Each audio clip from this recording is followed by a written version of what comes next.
Mesdames, Messieurs, Ladies and Gentlemen, Signori, Signorita, meine Damen und meine Herren, bienvenue à bord du vol à destination de mon moi intérieur. Je suis Constance, votre commandant de bord. Notre vol durera approximativement 18 minutes.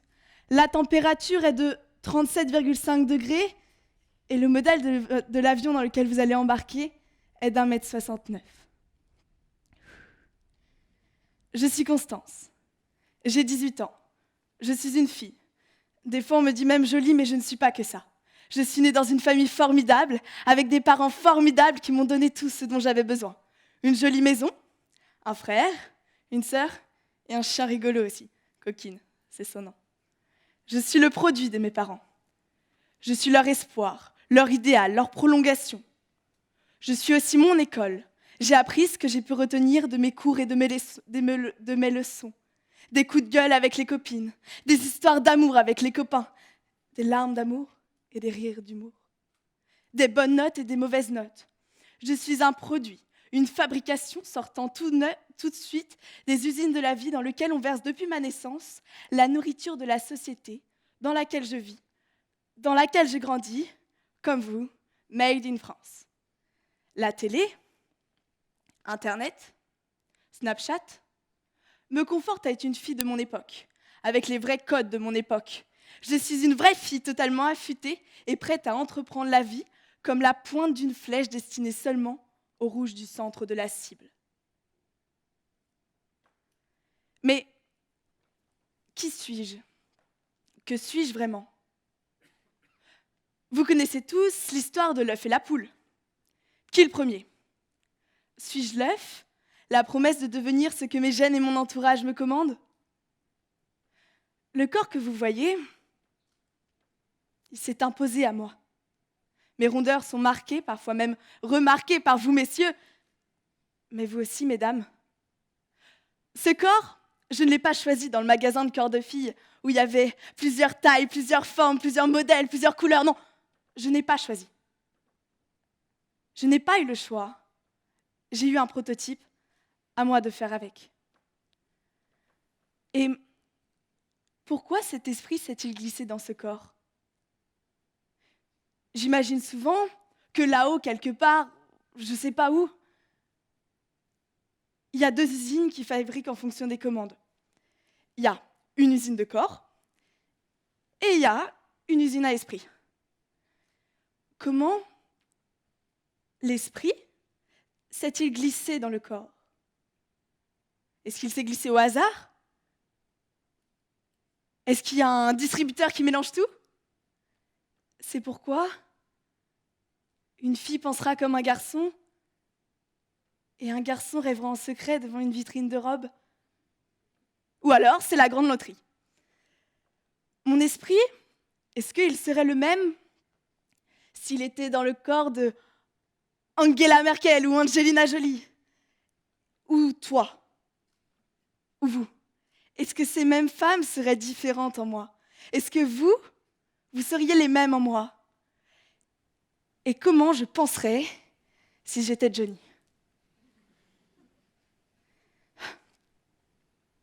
Et que m'apprend-il, ce corps? Que me dit-il, ce corps? Il me dit que oui, j'ai grandi. Il me dit que je dois grandir, que je dois mûrir. Et si jamais j'avais oublié, le miroir me l'expliquera, cette chronologie anatomique. Ce corps, il perturbe les regards. Il organise les relations aux autres. On aime, on n'aime pas. On se positionne. Les autres semblent affirmer des choses à mon sujet que j'ignore. Facebook, personnellement, j'en ai morflé. Et je pense que je suis l'une des seules à ne pas avoir Facebook dans cette salle. Et donc, moi aussi, à mon tour, j'affirme par rapport à l'apparence de l'autre. À 18 ans, une fille sait que son cœur est l'enjeu des espoirs et des imaginations de tous, de chacun. La grand-mère qui entrevoit le bon mariage et les petits-enfants qui vont avec. La mère qui reconnaît ses gènes et revendique l'inspiration de la nature sur la qualité des fesses de sa progéniture. Le père qui voit sa fille comme une création artistique absolue. Il la regarde, la contemple en se disant « Mon intelligence est ici. Mon savoir est là, j'ai fait ça. Lorsqu'on regardera ma fille, on pensera de moi que je suis un génie génétique. Je vais avoir une descendance dont on parlera encore pendant 1000 ans. » Ou bien, suis-je la poule? Celle qui ne se pose pas de questions sur la qualité ni la couleur de ses plumes. Elle est une poule et n'a qu'une seule mission sur Terre, faire un œuf. Vais-je être docile à ma destinée? Rencontrer des gens qui me ressemblent et qui correspondent aux conventions de mon entourage? Trouver un homme qui m'aimera et qui deviendra mon mari, un bon mari, et nous aurons une famille formidable avec une maison formidable et un chien formidable et des enfants formidables, et tout recommencera. Alors être moi-même commence ici. Qui commande? Qui dirige mon corps? Est-ce l'avion qui contrôle le pilote? Ou est-ce le pilote qui pilote? Est-ce mon corps qui oriente mes réflexions? Ou alors est-ce que je décide d'être par moi-même?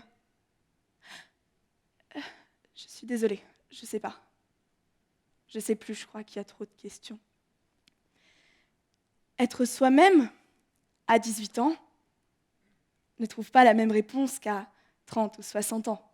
Parce qu'à notre âge, nous, à 18 ans, on a un fonctionnement.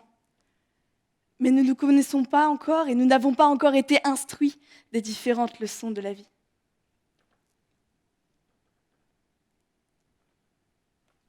Parce que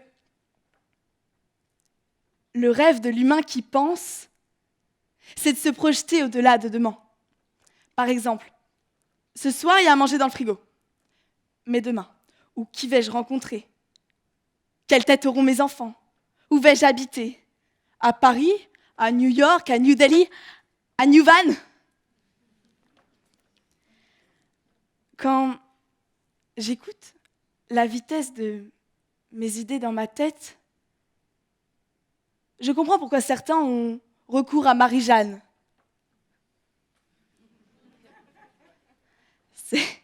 C'est une fille de joie simple, facile. C'est pour ça que certains l'aiment bien. Ces fumées leur font obtenir un vide immense qui ferait rougir davantage un poisson rouge. L'alcool apporte les mêmes saveurs, l'oubli de l'existence. Le cerveau tourne tout de suite moins vite et on pense d'un coup comme une autruche ou une poule.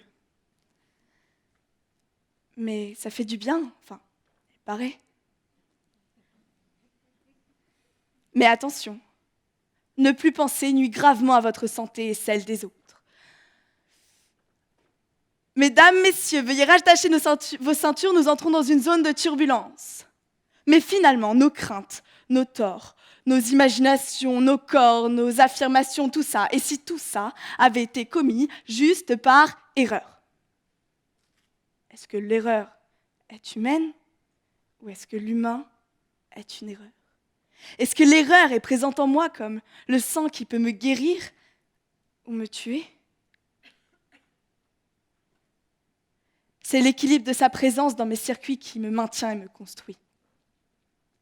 Parce que serait l'humain sans l'erreur? Que serait son univers sans l'erreur? Que serait sa planète sans l'erreur? Que serait l'amour sans l'erreur? L'erreur d'une rencontre ou bien le hasard d'une rencontre? Que serait la vie sur Terre tout simplement sans l'erreur? L'erreur est assurément humaine, ne croyez-vous pas? Il suffit de contempler la création pour s'en dissuader. Au départ, il y a ce Big Bang, improbable depuis le départ, mais pourtant, des milliards d'années plus tard, l'humain commence par cette erreur, ce malentendu galactique. Quelque chose, quelque part, on ne sait où, a fait exploser un monde pour que le nôtre vienne. Ou quelqu'un, me direz-vous, Dieu, par exemple, hypothèse sérieuse également, aurait tout fait exploser pour que tout commence. Tout arrive.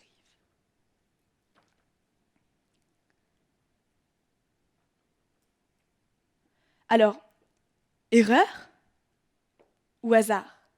Depuis le début de la vie sur Terre, l'erreur s'est immiscée dans les règles du jeu du fonctionnement terrestre. C'est un peu comme son mode d'emploi, son ADN. Pour que les mammifères arrivent, il fallait que les dinosaures disparaissent, n'est-ce pas?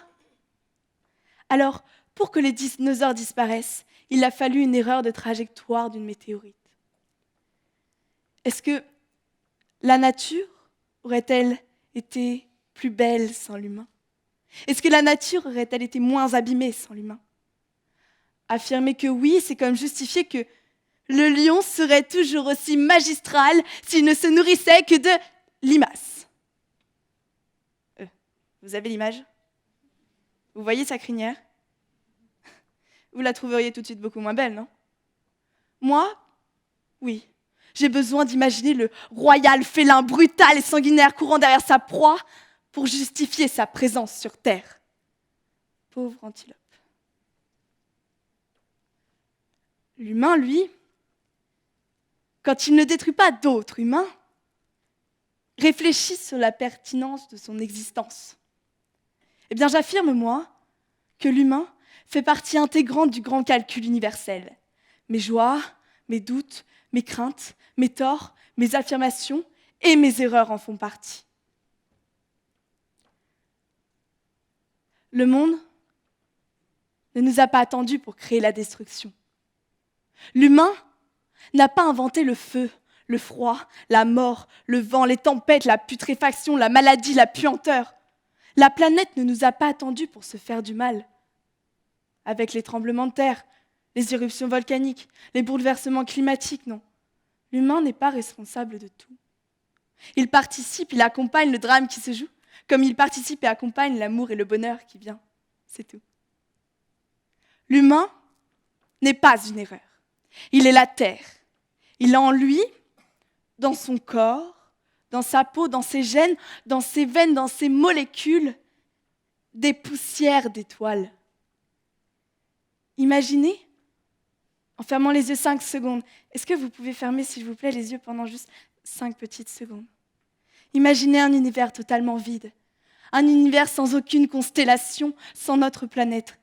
Imaginez que chaque atome qui constitue mon corps, que chaque atome qui constitue votre corps, existait déjà avant la création de la planète.